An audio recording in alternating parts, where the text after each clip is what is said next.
कोई काम न होता है। जिस पे दया हो तेरी वो कभी न रोता है। तेरा नाम लिए बिन कोई काम न होता है। जिस पे दया हो तेरी वो कभी न रोता है।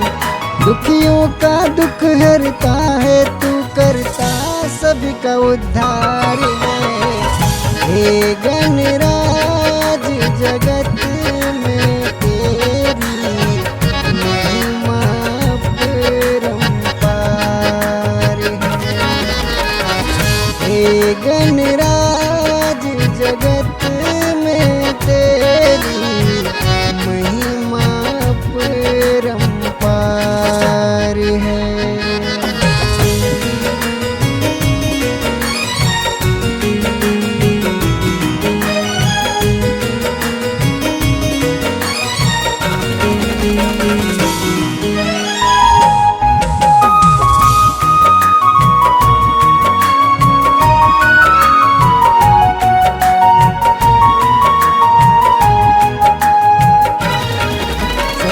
मन से जो भी तेरे दर को आता है, वो खाली हाथ कभी ना तेरे दर से जाता है। ओ, ओ, ओ,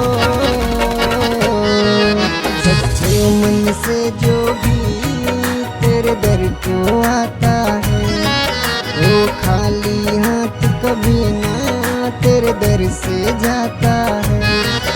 सब पे कृपा करता है, तू बरसाता सब पे प्यार है। हे गणराज जगत में तेरी महिमा परंपार है। हे गणराज जगत